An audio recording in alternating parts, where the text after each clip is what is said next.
D'après ce que je sais, d'après ce que je connais, je pense que les années 80 et 90 sont un tournant qui est très important. Avant de comprendre ça, il faut revenir un peu quelques années auparavant et comprendre que dans les années 1950, les studios hollywoodiens ont inondé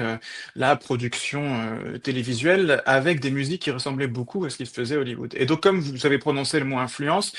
on était dans un rapport d'influence qui était très très fort. Puis après, on a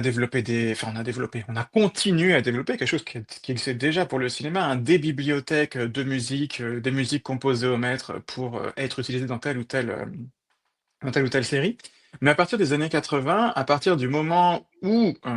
les compositeurs gagne un peu en indépendance dans le système de production, c'est-à-dire à partir du moment où les compositeurs peuvent écrire de la musique grâce à leur home studio, grâce à leur matériel informatique qu'ils branchent directement à leur ordinateur.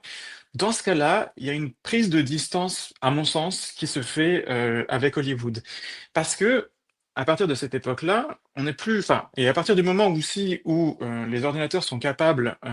d'imiter les sons de musique symphonique avec perfection, on n'est plus tenu de maîtriser l'art de l'orchestration, d'une part, Ouais. pour écrire pour orchestre, et d'autre part, on n'est plus tenu